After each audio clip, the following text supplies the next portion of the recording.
ಸಂಪಗಾವಿ ಹಾಗೂ ನಮ್ರತಾ ಸನದಿ, ಲಕ್ಷ್ಮಿ ಬೆಳಕೂಡ್, ದರ್ಶನ್ ಬಿಳಿಕಾರ್, ಪ್ರಮೋದ್ ಮೇತ್ರಿ ಈ ವಿದ್ಯಾರ್ಥಿಗಳು ವೇದಿಕೆಗೆ ಆಹ್ವಾನಿಸಬೇಕು. ವಿಜ್ಞಾನ ವಿಭಾಗದ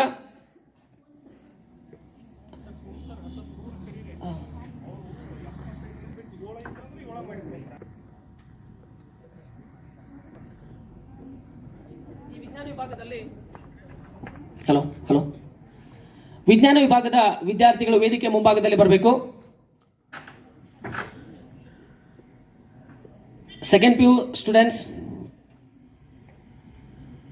ವಿಜ್ಞಾನ ವಿಭಾಗದ ವಿದ್ಯಾರ್ಥಿಗಳು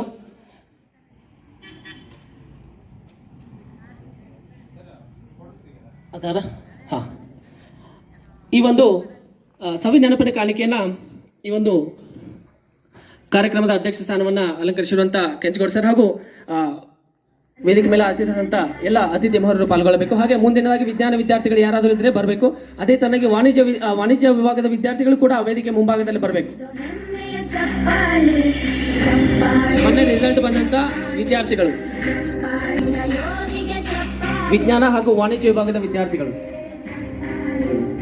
35ಕ್ಕೂ ಹೆಚ್ಚು 90ಕ್ಕೂ ಕಡಿಮೆ ಪ್ರತಿಶತವನ್ನ ಮಾಡಿ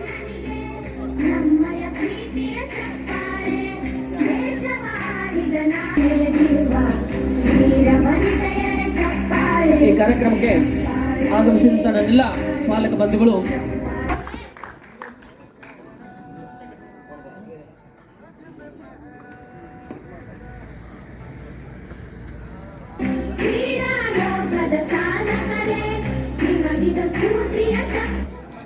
ವೇದಿಕೆ ಮೇಲೆ ಬಂದು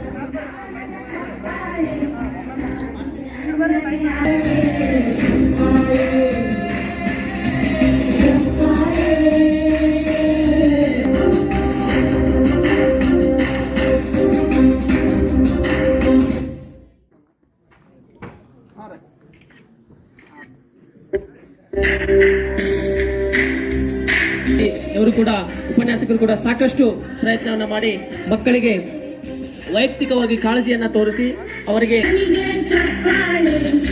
ಇಲ್ಲಿ ಎಲ್ಲ ಶಿಕ್ಷಕರು ಸಮಯ ವಿವೇಕಾನಂದರಿಗೆ ಕೋಟಿ ಕೋಟಿ ನಮನಗಳನ್ನು ಸಲ್ಲಿಸುತ್ತಾ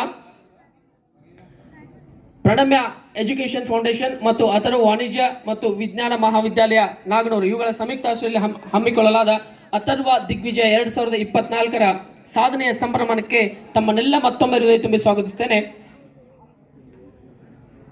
ಮಡಕೆಯ ಮಾಡುವೊಡೆ ಮೊನ್ನೆ ಮೊದಲು, ತೊಡಿಗೆಯ ಮಾಡುವೊಡೆ ಹೊನ್ನೆ ಮೊದಲು, ಶಿವ ಪಥವ ನರಿಯೊಡೆ ಗುರುಪಾದವೇ ಮೊದಲು, ಕೂಡಲ ಸಂಗಮ ದೇವ ನರಿವಡೆ ಶರಣರ ಸಂಘವೇ ಮೊದಲು, ಅಥರ್ವ ದಿಗ್ವಿಜಯದ ಆರಂಭದೊಡೆ ಪ್ರಾರ್ಥನೆಯೇ ಮೊದಲು ಎಂದು ಹೇಳುತ್ತಾ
ಗುರುಗಳಿಗೆ ಧನ್ಯವಾದಗಳು.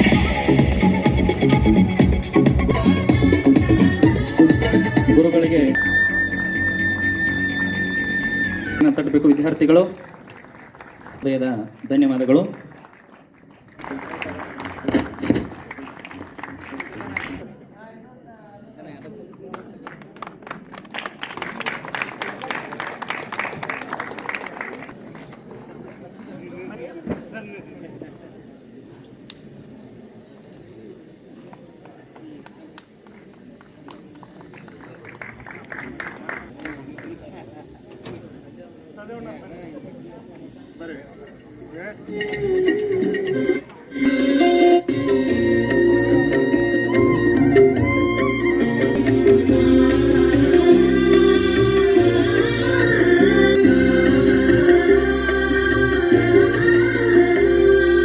ಜೋಗದ ಸಿರಿ ಬೆಳಕಿನಲ್ಲಿ ತುಂಗೆ ಬಳುಕಿನಲ್ಲಿ ಸಹ್ಯಾದ್ರಿಯ ಲೋಹದ ದಿರವೊತ್ತು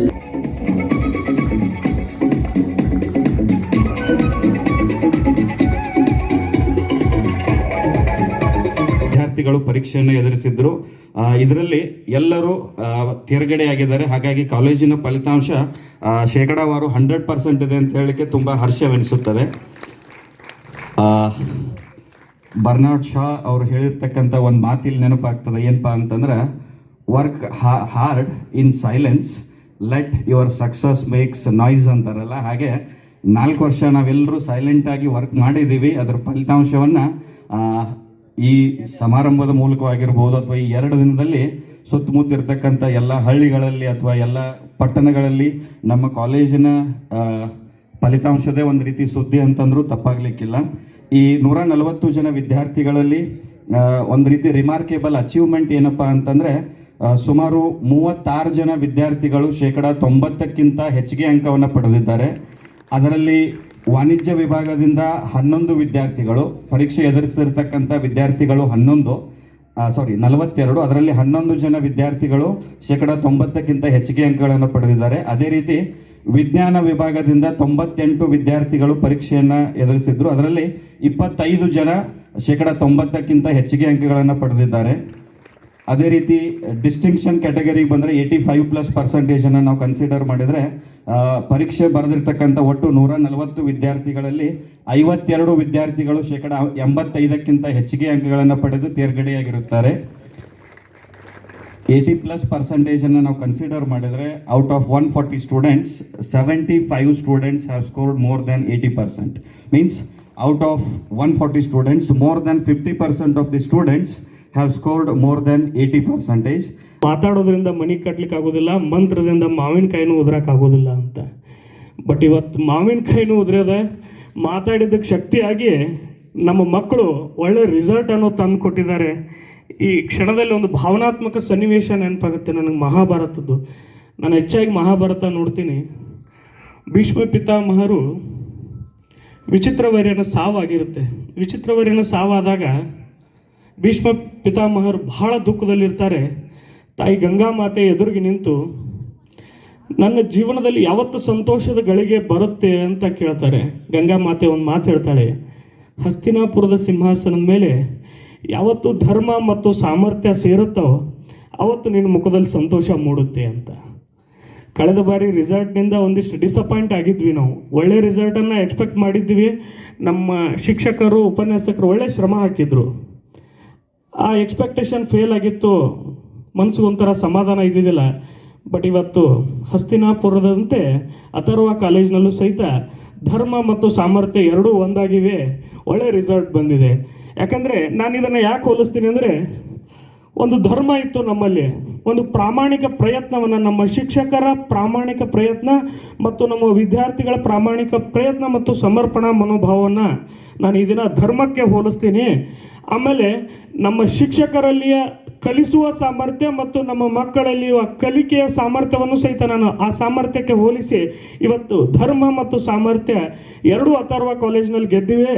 ಆ ಕಾರಣಕ್ಕಾಗಿ ಅವಳಿ ತಾಲೂಕಿನಲ್ಲಿ ಅಥರ್ವ ವಿದ್ಯಾರ್ಥಿಗಳು ಟಾಪ್ 1 ಸ್ಥಾನದಲ್ಲಿ ನಿಂತಿದ್ದಾರೆ.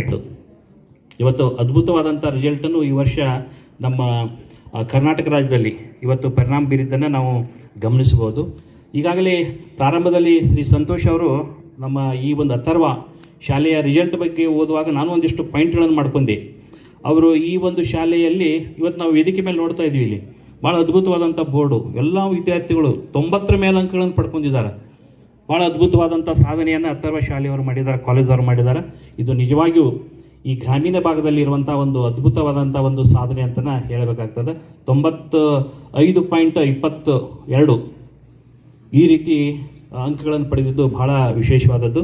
ನಾನು ಹಾಗೆ ಟ್ಯಾಲಿ ಮಾಡ್ತಾ ಇದ್ದೆ. ಇವತ್ತು ನಮ್ಮ ಕರ್ನಾಟಕ ರಾಜ್ಯದಲ್ಲಿ ವಿಜ್ಞಾನದಲ್ಲಿ ವಿದ್ಯಾಲಕ್ಷ್ಮಿ ಅನ್ನುವಂಥ ಹುಬ್ಬಳ್ಳಿ ವಿದ್ಯಾರ್ಥಿನಿ ಪಡ್ಕೊಂಡಿರುವಂಥ ಅಂಕಗಳು ಎಷ್ಟು ಅಂದರೆ 598. 598 ಅಂಕಗಳನ್ನು ಪಡ್ಕೊಂಡಿಲ್ಲ 600ಕ್ಕೆ.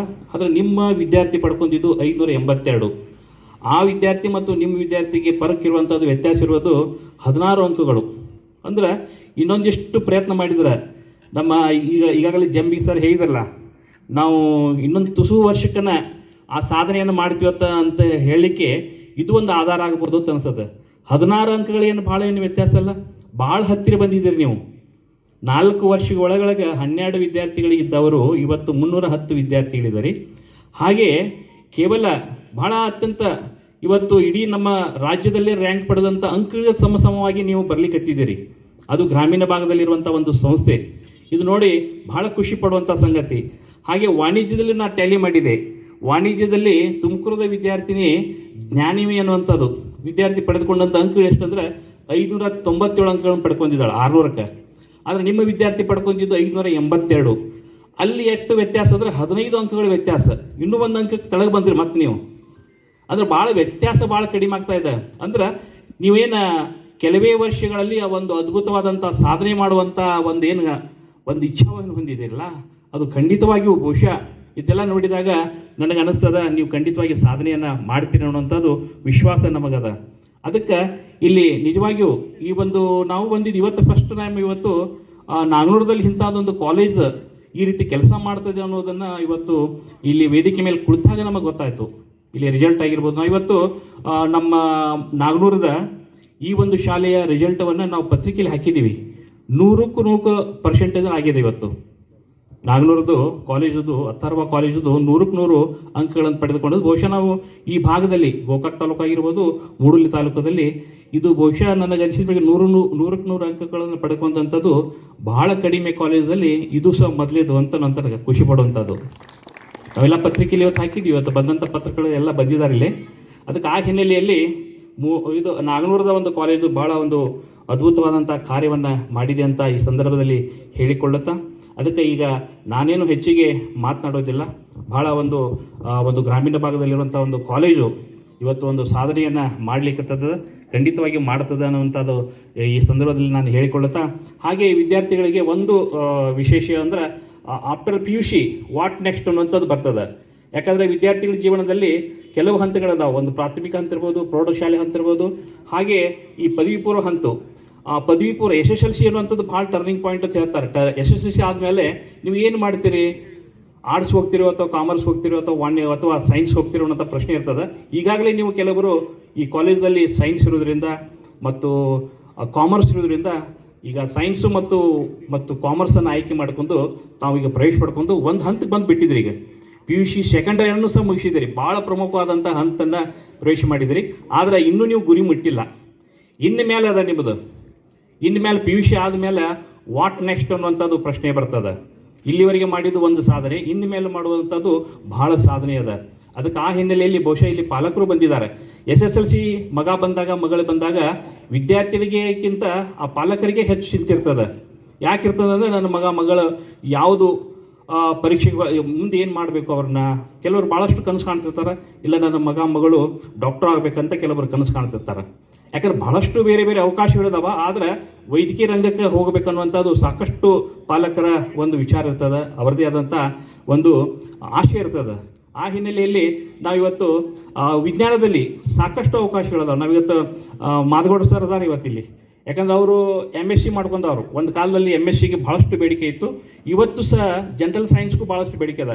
ಬರೀ ವೈದ್ಯಕೀಯ ಶಿಕ್ಷಣಕ್ಕೆ ಅಷ್ಟೇ ಅಲ್ಲ, ಬೇರೆ ಸೈನ್ಸ್ಗಳಿಗೂ ಅವಕಾಶಗಳಿದಾವೆ.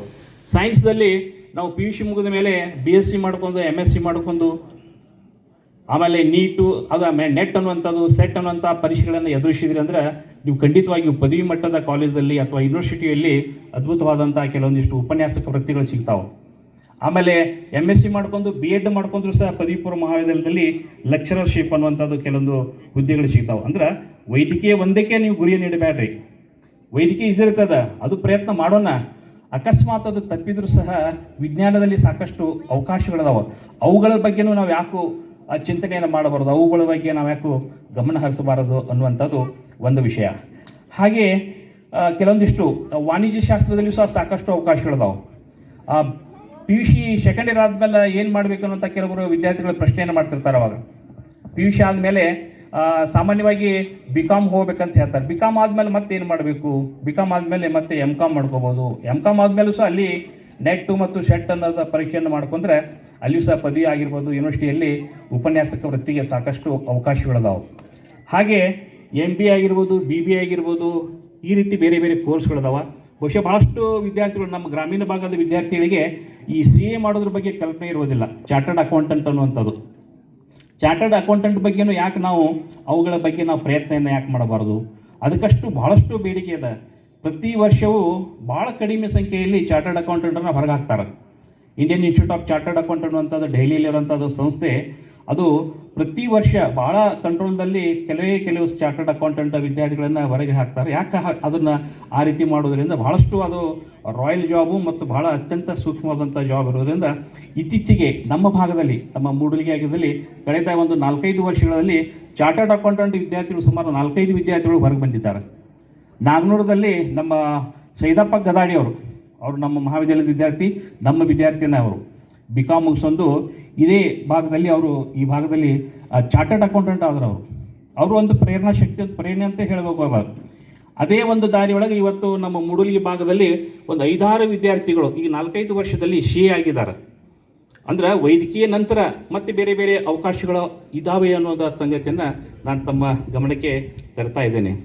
ಅದು ಸಹ ಒಂದು ರಾಯಲ್ ಜಾಬ್ ಅಂತ ಹೇಳ್ಬೋದು. ಬಟ್ ಅದಕ್ಕೂ ನೀವು ಪ್ರಯತ್ನವನ್ನು ಮಾಡಬೇಕಾಗ್ತದೆ, ಪರಿಶ್ರಮ ಮಾಡಬೇಕಾಗ್ತದೆ, ಆತ್ಮವಿಶ್ವಾಸವನ್ನು ಹೊಂದಬೇಕಾಗ್ತದೆ. ಆ ಎಲ್ಲ ಹಿನ್ನೆಲೆ ಇದ್ದರೆ ಮಾತ್ರ ನಾವು ಪ್ರಯತ್ನ ಮಾಡಲಿಕ್ಕೆ ಸಾಧ್ಯ ಆಗ್ತದೆ. ಹಾಗೆ ಬಿ ಕಾಮ್ ಮುಗಿದ ನಂತರ ಈ MBA ಅಂತ ಹೇಳ್ತಾರೆ, master of business administration. MBA ಜೊತೆಗೆ ಇಂಡಿಯನ್ ಇನ್ಸ್ಟಿಟ್ಯೂಟ್ ಆಫ್ ಮ್ಯಾನೇಜ್ಮೆಂಟ್ ಅನ್ನುವಂಥದ್ದು ಸಂಸ್ಥೆ ಏನದಲ್ಲ, ಅಲ್ಲಿ MAT ಮತ್ತು CAT ಅನ್ನುವಂಥ ಎಕ್ಸಾಮಿನೇಷನ್ನ ಕಂಡಕ್ಟ್ ಮಾಡ್ತಾರೆ.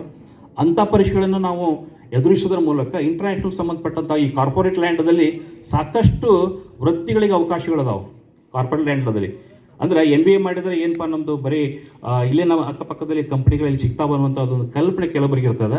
ಆದರೆ ಬಿ ಕಾಮ್ ಆದ ನಂತರ, ಬಿ ಕಾಮದ ನಂತರ ವಿದ್ಯಾರ್ಥಿಗಳಿಗೂ ಸಹ ಒಳ್ಳೆಯ ಅವಕಾಶಗಳು ಈ MBA ಇಂಡಿಯನ್ ಇನ್ಸ್ಟಿಟ್ಯೂಟ್ ಆಫ್ ಮ್ಯಾನೇಜ್ಮೆಂಟದ ಮೂಲಕ ಮಾಡುವಂಥ ಏನು ಕೆಲವೊಂದಿಷ್ಟು ಕೋರ್ಸ್ಗಳೇನದಾವಲ್ಲ, ಕೆಲವೊಂದು ಕಾಂಪಿಟೇಟಿವ್ ಎಕ್ಸಾಮಿನೇಷನ್ ಅದಾವಲ್ಲ, CAT MAT ಅನ್ನುವಂಥದ್ದು ಪರೀಕ್ಷೆಗಳನ್ನು ನಾವು ಕುಳಿತೀವಿ ಅಂದ್ರೆ ಅದು ಸಹ ಸಾಕಷ್ಟು ಅದಾವೆ. ಹಾಗೆ LLB ಮಾಡ್ಕೊಳ್ಳಿಕ್ಕೆ ಅವಕಾಶ ಅದಾವೆ, ಆಮೇಲೆ ಜಡ್ಜಸ್ ಆಗಲಿಕ್ಕೆ ಅವಕಾಶಗಳಿದಾವೆ. ಈ ರೀತಿ ಕೆಲವೊಂದಿಷ್ಟು ಅವಕಾಶಗಳು ನಮ್ಮ ಒಂದು ಆಫ್ಟರ್ PUC ಆದ ನಂತರ ಇದೆಯವ ಅನ್ನುವಂಥ ಸಂಗತಿಯನ್ನು ಹೇಳ್ತಾ ಇದ್ದೀನಿ. ಹಾಗೆ ಮೆಡಿಕಲ್, ಅದರ್ ದೆನ್ ಮೆಡಿಕಲ್ ಬೇರೆ ಯಾವ ಕೋರ್ಸ್ಗಳಿದಾವೆ ಅನ್ನೋದ್ರ ಬಗ್ಗೆ ಒಂದು ಸ್ವಲ್ಪ ತಮ್ಮ ಗಮನಕ್ಕೆ ತರ್ತಾ ಇದ್ದಾರೆ. ಬಹುಶಃ ಇದು ಈಗ ಯಾಕಂದ್ರೆ ನಾನು ಈಗ ಹೇಳುವಂಥ ಸಂಗತಿ ಅಂದರೆ, ಈಗ PUC ಮುಗಿದ ನಂತರ ನಮ್ಮದು ಯೋಚನೆ ಏನದಂದ್ರೆ, ನಮ್ಮದೆಲ್ಲರದು ಯೋಚನೆ ಏನಂದ್ರೆ CET ಪರೀಕ್ಷೆ ಆಗಿರ್ಬೋದು ಅಥವಾ ನೀಟ್ ಪರೀಕ್ಷೆಯ ಬಗ್ಗೆನೇ ಕಲ್ಪನೆ ಅದ. ಏನು ಅಕಸ್ಮಾತು ಒಂದಿಷ್ಟು ದಾರಿ ತಪ್ಪಿದ್ರು ಸಹ, ಒಂದಿಷ್ಟು ವ್ಯತ್ಯಾಸ ಆದರೂ ಸಹ ಮತ್ತು ಅವಕಾಶಗಳದಾವ. ನಮ್ಮ ಯಾವುದೇ ರೀತಿ ಒಳಗೆ ನಾವು ನಿರುತ್ಸಾಹ ಆಗಬಾರ್ದು, ಮತ್ತು ಅವಕಾಶಗಳದಾವು ವಿದ್ಯಾರ್ಥಿಗಳಿಗೆ. ಭವಿಷ್ಯದಲ್ಲಿ ಸಾಕಷ್ಟು ಅವಕಾಶಗಳು ಅದಾವು ಅನ್ನೋದರ ಬಗ್ಗೆ ನಾವು ಗಮನ ಹರಿಸಬೇಕಾಗ್ತದೆ. ಆ ಹಿನ್ನೆಲೆಯಲ್ಲಿ ಕೆಮಿಸ್ಟ್ರಿ ಆಗಿರ್ಬೋದು, ಫಿಸಿಕ್ಸ್ ಆಗಿರ್ಬೋದು, ಬಯಾಲಜಿ ಆಗಿರ್ಬೋದು, ಬಾಟ್ನಿ ಆಗಿರ್ಬೋದು, ಮ್ಯಾಥಮೆಟಿಕ್ಸ್ ಆಗಿರ್ಬೋದು, ಇವುಗಳಲ್ಲಿ MSc ಮಾಡ್ಕೊಂಡು ಸಾಕಷ್ಟು ಅವಕಾಶಗಳಿದಾವೆ. ಹಾಗೆ BSc ಅಗ್ರಿ ಮಾಡ್ಕೊಂಡು ನಂತರ MSc ಅಗ್ರಿ, ಹಾರ್ಟಿಕಲ್ಚರ್, ಇವೆಲ್ಲ ಸಾಕಷ್ಟು ಅದಾವೆ. ವೆಟರ್ನರಿಯಲ್ಲಿ ಸಾಕಷ್ಟು ಅವಕಾಶಗಳಿದಾವೆ. ಹಾಗೆ ಡೈರಿ ಟೆಕ್ನಾಲಜಿಲಿದ್ದ, ಆಮೇಲೆ ಪ್ಯಾರಾಮೆಡಿಕಲ್ ಒಂದು ಕೋರ್ಸ್ಗಳು ಸಹ ಸಾಕಷ್ಟು ಈ ಸೈನ್ಸ್ದಲ್ಲಿ ಅವಕಾಶಗಳು ಸಿಗ್ತಿರ್ತಾವೆ. ಹಾಗೆ ಇಂಜಿನಿಯರಿಂಗ್ ಬಗ್ಗೆ ತಮಗೆ ಗೊತ್ತಿರುವಂತಹ ಸಂಗತಿ. ಹೀಗೆ ಹಲವಾರು ಕೋರ್ಸ್ಗಳು ನಮ್ಮ ಮುಂದೆ, ವಿದ್ಯಾರ್ಥಿಗಳ ಮುಂದೆ ಈಗ ಸದ್ಯತಾವೆ. ಅದರ ಜೊತೆಗೆ ಇನ್ನೊಂದು ಸಂಗತಿ ಅಂದರೆ, ಇವುಗಳ ಬಿಟ್ಟು ಮತ್ತೆ ಸ್ಪರ್ಧಾತ್ಮಕ ಪರೀಕ್ಷೆಗಳು ನಿಮ್ಮ ಮುಂದೆ ಇದಾವೆ. ಆಫ್ಟರ್ ಗ್ರ್ಯಾಜುಯೇಷನ್ ಯಾವುದಾದ್ರೂ BSc ಆಗಿರ್ಬೋದು ಅಥವಾ ಬಿ ಕಾಮ್ ಮುಗಿದ ನಂತರ ನೀವು ಯಾವುದಾದ್ರು ಒಂದು ಕಾಂಪಿಟೇಟಿವ್ ಎಕ್ಸಾಮಿಷನ್ ಆಗಲಿ, ಈಗ UPSC ಪರೀಕ್ಷೆ ಆಗಿರ್ಬೋದು, KPSC ಸಂಬಂಧಪಟ್ಟಂಥ ಈ KAS, IAS, IPS, ಹೀಗೆ UPSC ನಡೆಯುವಂಥ ಸುಮಾರು 27 ಪರೀಕ್ಷೆಗಳು. ಆ 27 ಪರೀಕ್ಷೆಗಳಲ್ಲಿ ಸಾಕಷ್ಟು ನಿಮಗೆ ಅವಕಾಶಗಳಿದಾವೆ. ಅವುಗಳಲ್ಲಿ ಸಹ ನಾವು ಪ್ಯಾರಲಲ್ ಆಗಿ ನಾವು ಮಾಡ್ಕೋಬೋದಾಗಿದೆ. ಎಷ್ಟೋ ವಿದ್ಯಾರ್ಥಿಗಳು MBBS ಮಾಡ್ಕೊಂಡು ಸಹ UPSC ಪರೀಕ್ಷೆಗಳನ್ನು ಬರೆದಿದ್ದಾರೆ, IAS ಪಾಸ್ ಮಾಡಿದ್ದಾರೆ. MBBS ಡಾಕ್ಟರ್ಸ್ಗಳು, MD ಆದವರು ಸಹ IAS ಮಾಡಿದ್ದಾರೆ. ಇದು ಅಂದ್ರೆ ಡಾಕ್ಟರ್ ಆದವರು ಸಹ ಇವತ್ತು IAS ಬಂದು ಒಂದು ಸಾರ್ವಜನಿಕ ಮತ್ತು ಸಮಾಜ ಸೇವೆ ಮಾಡಬೇಕು ಅನ್ನುವಂಥ ಉದ್ದೇಶದಿಂದ ಈ ಒಂದು ಫೀಲ್ಡಿಗೆ ಬಂದಿದ್ದಾರೆ. ಅಲ್ಲಿಯೂ ಸಹ ಸಾಕಷ್ಟು ಅವಕಾಶಗಳಿದಾವೆ. ಅದರ ಜೊತೆಗೆ ನಾವು ವಿದ್ಯಾಪೋಷಕದಲ್ಲಿ ನಾನು ಮತ್ತು ಮಾದಗೌಡ ಸರ್ ಸುಮಾರು ಒಂದು 10-12 ವರ್ಷದಿಂದ ನಾವು ಕೆಲಸವನ್ನು ಮಾಡ್ತಾ ಇದ್ದೀವಿ. ಅಲ್ಲಿ ಸಾಕಷ್ಟು ವಿದ್ಯಾರ್ಥಿಗಳು, ಬಡ ವಿದ್ಯಾರ್ಥಿಗಳಿಗೆ, ನಾವು ಪ್ರತಿಭಾವಂತ ವಿದ್ಯಾರ್ಥಿಗಳಿಗೆ, ಈಗೆಲ್ಲ ವಿದ್ಯಾರ್ಥಿಗಳು 90% ಅಧಿಕ ಅಂಕಗಳನ್ನು ಪಡ್ಕೊಂಡಿದ್ದೀರಿ. ನಮ್ಮದಾದಂಥ ಒಂದು ಉದಾಹರಣೆಯನ್ನು ತಮ್ಮ ಗಮನಕ್ಕೆ ತರ್ತಾ ಇದ್ದೀನಿ. ಬಹುಶಃ ಅಜಿತ್ ಮನಿಕೇರಿ ಸರ್ ಅವರಿಗೂ ಗೊತ್ತಿದೆ. ಅದು ನಮ್ಮ ಮೂಡಲ್ಗಿ ವಲಯದಲ್ಲಿ 2007ರಲ್ಲಿ ಶಿವಾನಂದ ಪಟ್ನಶೆಟ್ಟಿ ಅಂತ ಒಬ್ಬ ವಿದ್ಯಾರ್ಥಿ ಇದ್ದ. ಆ ವಿದ್ಯಾರ್ಥಿ ವಿಧಾನ ನಾವು ಭಾಳಷ್ಟು ಹಂಚ್ಕೊಳ್ತಾ ಇರ್ತಿದ್ದಾನೆ ವೇದಿಕೆ ಮೇಲೆ. ಅದಕ್ಕೆ ಅಜಿತ್ ಮನಿಕೇರಿ ಸರ್ ಅವರು ಅವಾಗ ಅದೇ PU ಆಗಿದ್ದರು ಮೂಡ್ಲಿಗೆ. 2007ರಲ್ಲಿ ಆ ವಿದ್ಯಾರ್ಥಿಯ ತಂದೆ ತೀರ್ಕೊಂಡಿದ್ರು. ಆ ತಾಯಿ ಕೂಲಿಯನ್ನು ಮಾಡ್ತಾಯಿದ್ರು. ಅತ್ಯಂತ ಬಡವರು, ಮನೆ ಅತ್ಯಂತ ಗುಡಿಸಲ ಮನೆ. ಆಮೇಲೆ ಏನೂ ಅವ್ರ ಮನೆಯೊಳಗೆ ಏನೂ ಅವಕಾಶಗಳು ಇರಲಿಲ್ಲ. ಆ ವಿದ್ಯಾರ್ಥಿ ಎಲ್ಲಿ ಇದ್ದಂದ್ರೆ ಕಾನಟಿ ಶಾಲೆಯಲ್ಲಿ ಆತ SSLC ಪರೀಕ್ಷೆಗೆ ಬರಿತಾ ಇದ್ದವು. 8, 9 ಬೇರೆ ಕಡೆ ಇದ್ದ. ಆಮೇಲೆ SSLCಯನ್ನು ಅಲ್ಲೇ ಬರ್ತಾ ಇದ್ದ. ಮನೆಯಿಂದ ಬರಬೇಕಾಗಿತ್ತಂದ್ರೆ ಸರ್ಕಾರ ಕೊಟ್ಟಂಥ ಸೈಕಲ್ ಏನದಲ್ಲ, ಆವಾಗ ಯಡಿಯೂರಪ್ಪ ಅವರು ಸರ್ಕಾರ ಸೈಕಲನ್ನು ಪಡ್ಕೊಂಡು ಆವಾಗ ಬರ್ತಾ ಇದ್ರು ಅವರು ಶಾಲೆಗೆ. ಆಮೇಲೆ ಮಧ್ಯಾಹ್ನ ಕೊಡುವಂಥ ಏನು ಅನ್ನದಾಸೋಹ ಏನದಲ್ಲ, ಅಕ್ಷರದಾಸೋಹ ಅಂತ ಹೇಳ್ತೀವಿ. ಮಧ್ಯಾಹ್ನ ಕೊಡುವಂಥ ಅನ್ನ ಮತ್ತು ಸಾರ ಅದನ್ನು ತೆಗೆದುಕೊಂಡು ಊಟ ಮಾಡ್ತಿದ್ರು. ಅಲ್ಲಿರುವಂಥ ಒಬ್ಬರು ಹೆಡ್ ಮಾಸ್ಟ್ರು, ಮುಂಜಿ ಸರ್ ಅಂತ ಅವ್ರ ಹೆಡ್ ಮಾಸ್ಟರ್ ಇದ್ದರು. ಆ ವಿದ್ಯಾರ್ಥಿಗೆ ರಾತ್ರಿ ಹೊತ್ತದು ಸಹ ಊಟವನ್ನು ಡೆಬ್ಬಿಗೆ ಹಾಕಿ ಕೊಡ್ತಿದ್ರು ಅವರು. ಇಲ್ಲಪ್ಪ ನೀನು ರಾತ್ರಿನೂ ಹೋಗಿ ಊಟ ಮಾಡು ಅಂತ. ಅಷ್ಟು ಬಡತನ ಅವ್ರದ್ದು. ತಾಯಿ ಕೂಲಿ ಅಂದರೆ ಅವಾಗ 60 ರೂಪಾಯಿ ಪ್ರತಿದಿನ ಅದು. ಅಷ್ಟು ಕೂಲಿಯ ಒಂದು ಬಡತನದಲ್ಲಿಗೆ ಆ ವಿದ್ಯಾರ್ಥಿ ಮೂಡಲ್ಗಿ ವಲಯದ SSLC ಪರೀಕ್ಷೆ ಕುಳಿತಾನೆ ಆ ವರ್ಷ ಸುಮಾರು 3400 ಚಿಲ್ಲರೆ ವಿದ್ಯಾರ್ಥಿಗಳು 2008-09ರಲ್ಲಿ ನಮ್ಮ ಮೂಡಲ್ಗಿ ವಲಯದಲ್ಲಿ ವಿದ್ಯಾರ್ಥಿಗಳ ಸಂಖ್ಯೆ ಅಷ್ಟು ಇರ್ತದೆ. ಆ ವರ್ಷ ಅದೇ ವಿದ್ಯಾರ್ಥಿ ಹೇಳ್ತಾನಲ್ಲ, ಈಗ ಶಿವಾನಂದ ಪಟ್ನಶೆಟ್ಟಿ ಹೇಳಿದಿಲ್ಲ, ಗುಡಿಸಲದಲ್ಲಿ ಇರುವಂಥ ವಿದ್ಯಾರ್ಥಿ, ಅತ್ಯಂತ ಬಡವ ಕೂಲಿಕಾರ, ಒಬ್ಬ ಮಹಿಳೆಯ ಮಗ, ಅತ್ಯಂತ ಬಡತನದಲ್ಲಿ ಬೆಳೆದಂಥ ವಿದ್ಯಾರ್ಥಿ ಆ ವರ್ಷ ಮೂಡಲ್ಗಿ ಶೈಕ್ಷಣಿಕ ವಲಯಕ್ಕೆ ಮೊದಲೇ ರ್ಯಾಂಕ್ ಪಡ್ತಾನೆ. ಇದು ಅದ್ಭುತವಾದಂಥ ಪರಿಣಾಮ. ಅಂದ್ರೆ ಇಲ್ಲಿ ರ್ಯಾಂಕು ಮತ್ತು ಪ್ರತಿಭೆಗೆ ಯಾವುದೇ ರೀತಿಯಾಗಿ ಬಡತನ ಅಡ್ಡಿ ಬರೋದಿಲ್ಲ. ಪ್ರತಿಭೆ ಅಂತ ಹೇಳ್ತಿಲ್ಲ ನಾವು, ಪ್ರತಿಭೆಗೆ ಬಡತನ ಆಗಿರ್ಬೋದು, ಮತ್ತೊಂದಾಗಿರ್ಬೋದು, ಯಾವುದೂ ಅಡ್ಡಿ ಬರೋದಿಲ್ಲ. ಎಲ್ಲೆಲ್ಲಿ ಪ್ರತಿಭೆಗಳು ಇರ್ತಾ ಇವತ್ತು ನಮಗೆ ವಿಚಿತ್ರ ಅನಿಸ್ತಾ ಇದೆ. ಇವತ್ತು ಎಷ್ಟೋ ವಿದ್ಯಾರ್ಥಿಗಳು ಹೇಳ್ತಾ ಇದ್ದಾರೆ ಡಿಸ್ಟಿಂಕ್ಷನ್ ಪಡ್ಕೊಂಡಿದ್ದದನ್ನು ನೋಡಿದಾಗ ಎಷ್ಟೊಂದು ವಿದ್ಯಾರ್ಥಿಗಳು 95-96 ಅಂಕಗಳನ್ನು ಪಡ್ಕೊಂಡಿದ್ದಾರಲ್ಲ ಅಂತಂದರೆ ವಂಡರ್ಫುಲ್ ಅನ್ನುವಂಥ ಸಂಗತಿ ಇವತ್ತು. ಆಮೇಲೆ ಅದನ್ನೇ ಇಲ್ಲ, ಪಟ್ನಶೆಟ್ಟಿ ವಿದ್ಯಾರ್ಥಿ ಆ ವರ್ಷ ಗಣಿತದಲ್ಲಿ 100ಕ್ಕೆ ಅಂಕ ಪಡ್ಕೊಂಡಿದ್ದ, ಸೈನ್ಸಲ್ಲಿ 100ಕ್ಕೆ ಅಂಕಗಳನ್ನು ಪಡ್ಕೊಂಡಿದ್ದ. ನಂತರ ಆ ವಿದ್ಯಾರ್ಥಿ ಅದೇ ಹೇಳಿಲ್ಲ, ನಾವು ಯಾಕೆ ಈ ವಿಷಯನ ಹೇಳ್ತಾ ಇದ್ದೀನಿ ಅಂದರೆ, ಇಲ್ಲಿ ಮಾಧ್ಯಮದವರು ಬಂದಿದ್ದಾರೆ. ನಾನು ಮಾಧ್ಯಮದಲ್ಲಿ ಪ್ರಜಾವಾಣಿ ಪತ್ರಿಕೆಯಲ್ಲಿ ನಾನು ಕೆಲಸ ಮಾಡುತ್ತಿರೋದ್ರಿಂದ ಆ ವರ್ಷ ಆ ವಿದ್ಯಾರ್ಥಿಯ ಪರಿಸ್ಥಿತಿಯನ್ನು ಅವನ ಮನೆಗೆ ಹೋಗಿ ಗುಡಿಸಲದ ಚಿತ್ರವನ್ನು ತೆಗೆದುಕೊಂಡು ಅದನ್ನು ಪತ್ರಿಕೆಯಲ್ಲಿ ಹಾಕಿಬಿಟ್ಟಿದ್ದೀವಿ ನಾವು.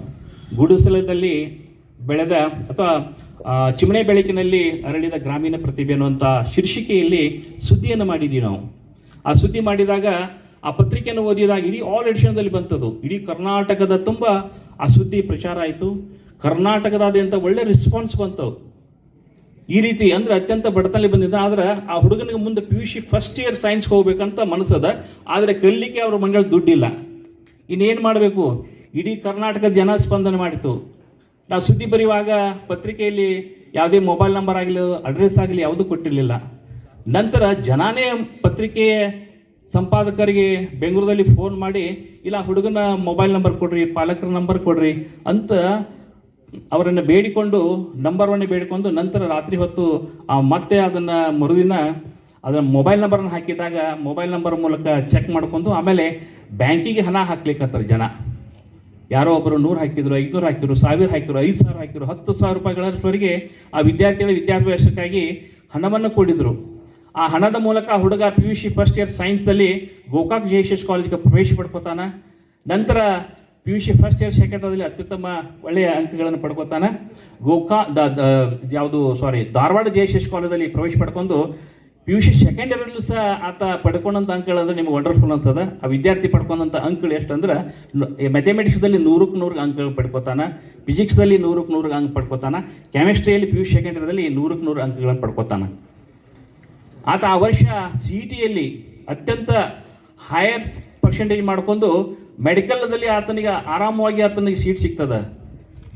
ಅಂದ್ರೆ ಸೂಪರ್ ನ್ಯೂಮೆರಿಕಲ್ ಕೋಟಾ ಅನ್ನುವಂಥದ್ದು ಏನದಲ್ಲ, ಆ ಒಂದು ಕೋಟಾದಲ್ಲಿ ಆತನಿಗೆ ಬರೀ 35,000 ರೂಪಾಯಿ ದುಡ್ಡು ಕಟ್ಟಿರೋ ಸಾಕ ಅವನಿಗೆ ಯಾವುದೋ ಒಂದು ಪ್ರತಿಷ್ಠಿತವಾದಂಥ ಒಂದು ಮೆಡಿಕಲ್ ಕಾಲೇಜಲ್ಲಿ ಆತನಿಗೆ ಪ್ರವೇಶಕ್ಕೆ ಅವಕಾಶ ಇರ್ತದೆ.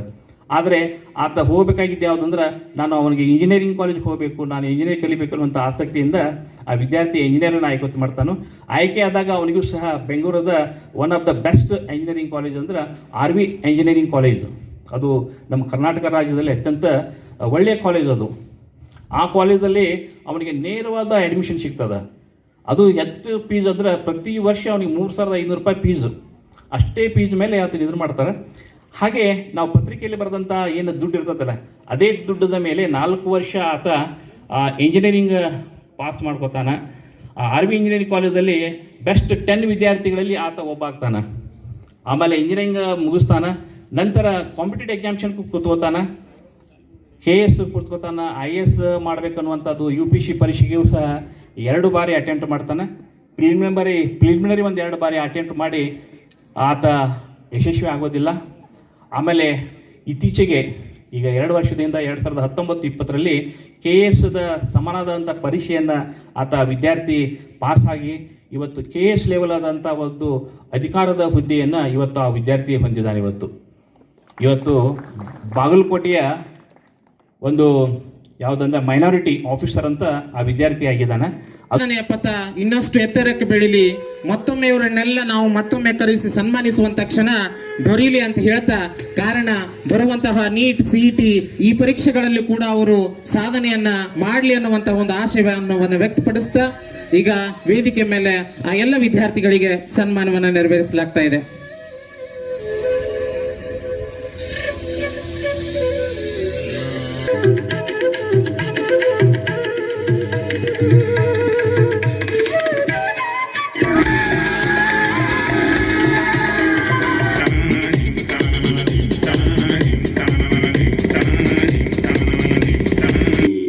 ಕ್ಯಾಂಪಸ್ನಲ್ಲಿ ಇವತ್ತು ಸಾಯಂಕಾಲ ನಾವು ಮಕ್ಕಳ ಮುಂದೆ ಸಾಧಕರ ಮಕ್ಕಳು ಮುಂದೆ ಕೂತ್ಕೊಂಡಿದ್ದಾರೆ, ನಾವೆಲ್ಲ ಹಿಂದೆ ಕೂತ್ಕೊಂಡಿದ್ದೀವಿ.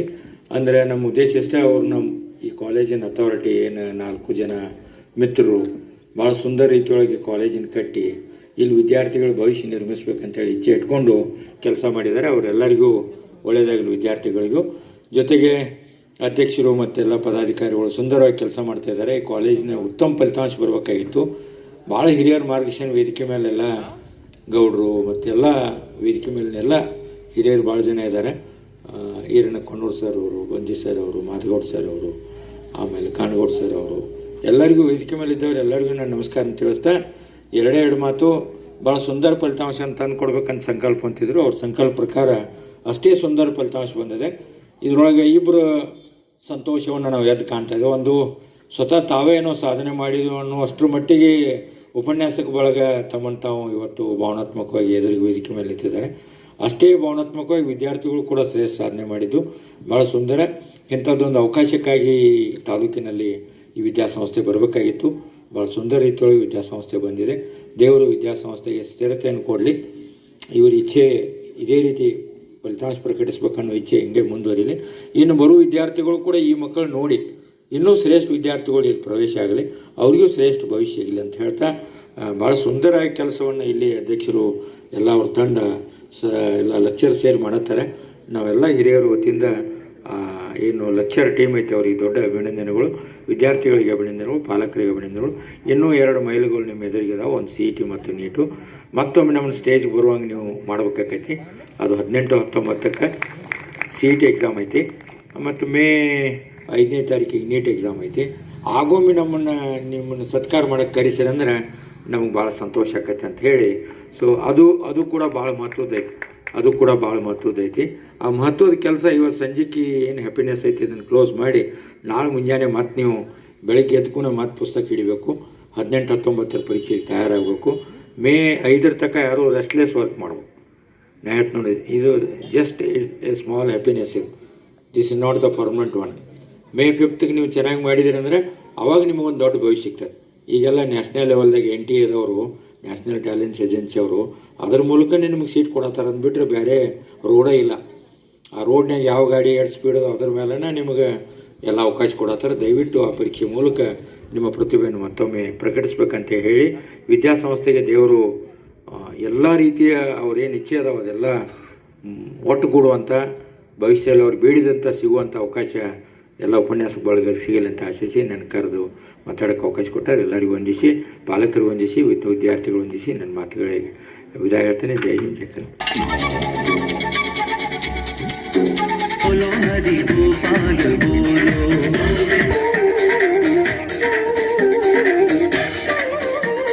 ಇಲ್ಲಿ ಬಂದು ನೋಡಿ ಈ ಸಾಧನೆ ನೋಡಿದ್ರೆ ಅವ್ರಿಗೆ ನಾವು ಎಷ್ಟು ಕ್ಷಮೆ ಕೇಳಬೇಕು ನಾವು ಅಂಥೇಳಿ ನನಗೆ ಅನ್ಸಾಕತೈತಿ. ಯಾಕಪ್ಪ ಅಂತಂದ್ರೆ ಇಂದಿನ ವಿದ್ಯಾರ್ಥಿಗಳನ್ನು ಇಂಥ ಸೌಲಭ್ಯಗಳಿರುವಂಥ ದಿನಗಳಲ್ಲಿ ಈ ವಯಸ್ಸಿನಾಗ ಈ ಹುಡುಗರನ್ನ ಮನಸ್ಸನ್ನು ಪರಿವರ್ತನೆ ಮಾಡಿ ಅವ್ರನ್ನ ಸರಿಯಾದ ಮಾರ್ಗದಲ್ಲಿ ಒಯ್ದು ಅವ್ರ ಫಲಿತಾಂಶವನ್ನು ಗಮನಿಸಿದರೆ ಈ ಶಿಕ್ಷಕ ವೃಂದದ ಪ್ರಯತ್ನಶೀಲತೆ, ಅವರ ನಿಯಮಿತತನ, ಅವರ ಶಿಸ್ತು, ಅವರ ನಡತೆ ಇದನ್ನು ಕಂಡು ನನಗೆ ತುಂಬ ಸಂತೋಷ ಆಯಿತು. ಯಾಕಂದರೆ ಇವರೆಲ್ಲ ನಮ್ಮ ವಿದ್ಯಾರ್ಥಿಗಳು. ಅಂದರೆ ಗುರುಗಳು ಸಂತೋಷ ಪಡೋದು ಯಾವಪ್ಪ ಅಂತಂದರೆ ಶಿಷ್ಯಂದರು ಅತ್ಯುತ್ತಮ ಸಾಧನೆ ಮಾಡಿದ್ದಾರೆ. ಹಂಗೆ ಇವತ್ತು ನನಗಿಷ್ಟು ಖುಷಿಯಾಗಿಲ್ಲ. ಮತ್ತೊಂದು ಏನು ಮತ್ತೂ ಖುಷಿ ಆಯ್ತಪ್ಪ ಅಂತಂದ್ರೆ ಈ ಸಾಧನೆ ಮಾಡಿಕೊಳ್ಳೆ ಏನು ಮಾಡ್ತಾರಪ್ಪ ಅಂತಂದ್ರೆ ಯೂಶ್ವಲಿ ಎಲ್ಲರ ಕೈ ಮೊಬೈಲ್ ಅದಾವೆ, ಪಟ್ ಪಟ್ ಕಾಂಗ್ರ್ಯಾಚುಲೇಷನ್ಸ್ ಹಾಕಿಬಿಟ್ಬಿಡ್ತಾರೆ. ಅದೊಂದು ಚಟ, ಅದು ಏನೂ ಗೊತ್ತಿಲ್ಲ. ಆ ಮೊಬೈಲನ್ನು ನಮ್ಮನ್ನ ಹಂಗೆ ಮಾಡೋಕ್ಕದೈತಿ. ಅದಕ್ಕೆ ಇವರು ನಿನ್ನೆ ರಿಸಲ್ಟ್ ಆಗೈತಿ, ಇವತ್ತು ಫಂಕ್ಷನ್ ಮಾಡ್ತಾರಪ್ಪ ಅಂತಂದ್ರೆ ಅದಕ್ಕೆ ಮತ್ತಷ್ಟು ಖುಷಿ ಆಯ್ತು. ಅಂದ್ಕೂಡಲೇ ಯಾವಾಗಲೂ ಸುದ್ದಿ ತಾಜಾ ಇದ್ದಾಗ ಅದನ್ನು ಮಾಡಿದ್ರೆ ಅದಕ್ಕೆ ಎಷ್ಟು ಮಹತ್ವ ಬರ್ತದೆ, ಅದು ತಂಗಳಾದ್ಮೇಲೆ ಮಾಡಿದ್ರೆ ಅದು ಇದು ಅನಿಸಂಗಿಲ್ಲ. ಅದಕ್ಕೆ ನನಗನ್ನಿಸ್ತು, ನಾವು ಶಿಕ್ಷಣದಲ್ಲಿ ಯಾರಾದರೂ ವಿದ್ಯಾರ್ಥಿಗಳು ಸಾಧನೆ ಮಾಡಿದರೆ, ಶಿಕ್ಷಕರು ಏನಾರಾದರೂ ಸಾಧನೆ ಮಾಡಿದರೆ ಅವ್ರನ್ನ ಪ್ರೋತ್ಸಾಹಿಸುವಂಥ ಪರಂಪರೆ ನನಗೆ ಭಾಳ ದಿವಸದಿಂದ ಐತಿ. ಅದಕ್ಕೆ ಮೊಟ್ಟ ಮೊದಲು ಏನು ಮಾಡ್ತೇನೆ ಅಂತಂದ್ರೆ ಈ ಶಿಕ್ಷಕ ವೃಂದಕ್ಕೆ ಇವೆರಡು ಫೋಟೋಗಳು ಅದಾವೆ. ಒಂದು ನಾಡಿನ ಸಂತರು ಸಿದ್ದೇಶ್ವರ ಸ್ವಾಮಿಗಳು, ಇವರು ಇಲ್ಲೊಂದು ಕೊಟೇಶನ್ ಇದೆ. ಏನಿದೆ ಅಂದರೆ, ಸಂತರ ಶರಣರ ಅಮರ ನುಡಿಗಳನ್ನು ನಮ್ಮ ಹೃದಯ ಮಂದಿರದಲ್ಲಿಟ್ಟು ನಿತ್ಯ ಆರಾಧಿಸಬೇಕು, ಅದರಿಂದ ನಮ್ಮ ಬದುಕು ಸುಂದರ. ಇದು ಒಂದನೇದು. ಎರಡನೇದು ಏನದ ಅಂತಂದ್ರೆ ಅಲ್ಬರ್ಟ್ ಐನ್ಸ್ಟೀನ್, ಜ್ಞಾನಕ್ಕೂ ಅಹಂಗೂ ನೇರ ಸಂಬಂಧ ಇದೆ, ಜ್ಞಾನ ಕಡಿಮೆ ಇದ್ದಷ್ಟು ಅಹಂಕಾರ ಹೆಚ್ಚಿರುತ್ತದೆ. ಇದು ಆಲ್ಬರ್ಟ್ ಐನ್ಸ್ಟೀನ್ನ ಕೊಟೇಶನ್. ಇವೆರಡೂ ಫೋಟೋಗಳನ್ನು ಈ ಸಂಸ್ಥೆಯ ಉಪನ್ಯಾಸಕ ವೃಂದಕ್ಕೆ ಅವ್ರ ಆಫೀಸ್ನಲ್ಲಿ ಸಾಹೇಬರು ಬಂದು ಸ್ವೀಕರಿಸಬೇಕು, ಅವ್ರ ಆಫೀಸ್ನಲ್ಲಿ ಇಡಲಿ. ಎಲ್ಲರೂ ಒಟ್ಟು ಇದನ್ನು ಲೈಬ್ರರಿಗಾರ ಇಡ್ರಿ, ಒಟ್ಟು ಓದಲಿ ಒಂದು ಸ್ವಲ್ಪ. ಇಂಥವ್ರ ಶರಣರ ಮತ್ತು ವಿಜ್ಞಾನಿಗಳ ದರ್ಶನ ಮುಂಜಾನೆ ನಮ್ಗೆ ಆದ್ರೆ ಭಾಳ ಒಳ್ಳೆಯದಾಗ್ತದೆ ಅಂಥೇಳಿ ನಮ್ಮ ಭರವಸೆ. ಅದಕ್ಕೆ ಪ್ರಿನ್ಸಿಪಾಲರು ಬಂದು ಇವೆರಡು ಫೋಟೋಗಳನ್ನು ಸ್ವೀಕರಿಸಿದ್ರೆ ಒಳ್ಳೆಯದಾಗ್ತದೆ. ಬರ್ರಿ ಸರ್.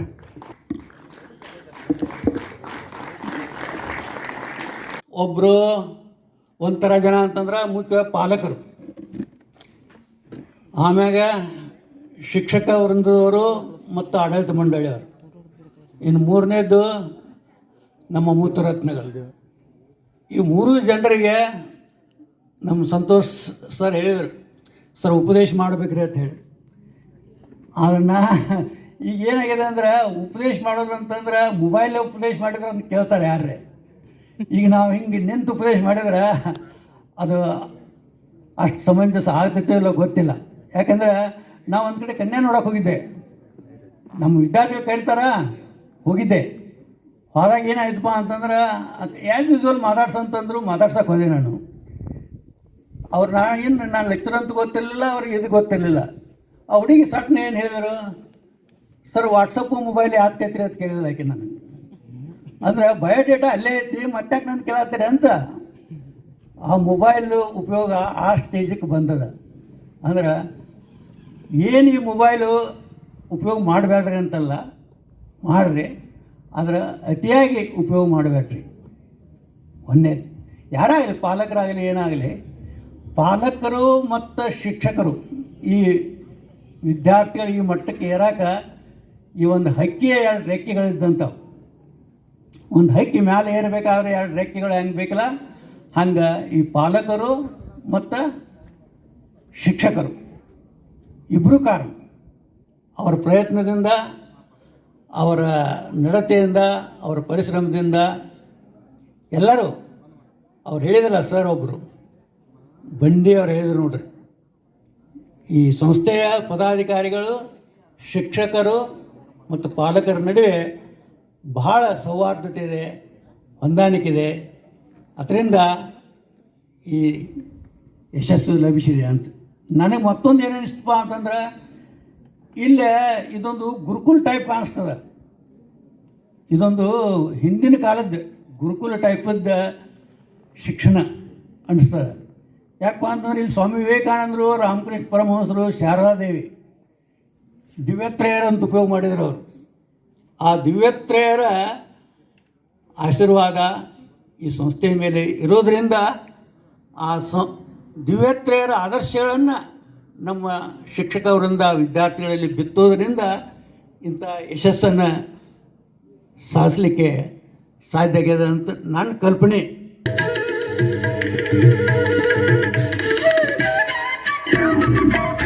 ಜೋರ್ಲೆ ಚಪ್ಪಾಳೆ ಹೊಡ್ರಿಲ್ಲ ಹಂಗಾದ್ರೆ.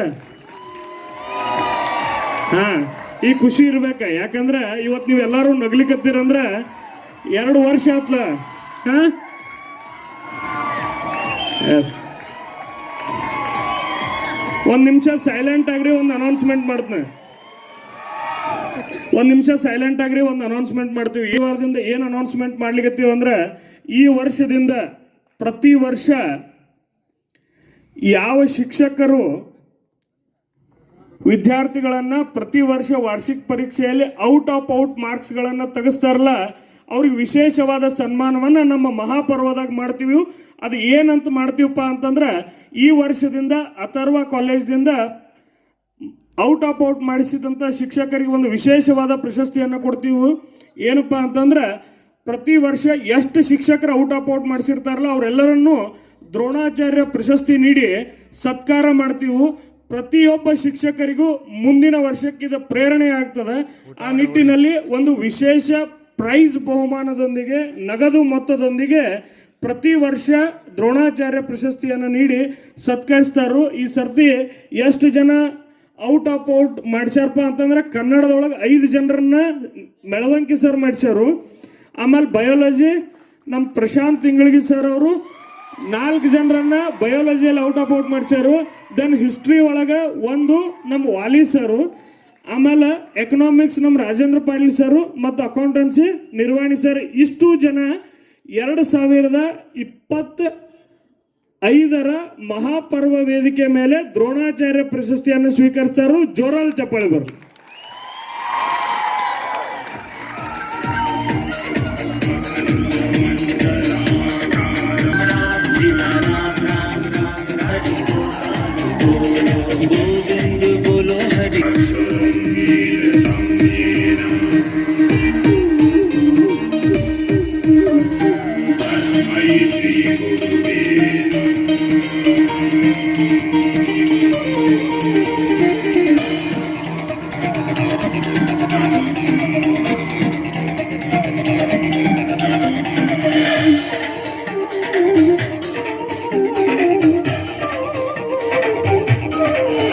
राधे श्याम श्याम श्याम सीता राम राम राम सीता राम राम राम राधे श्याम श्याम श्याम राधे श्याम श्याम श्याम सीता राम राम राम सीता राम।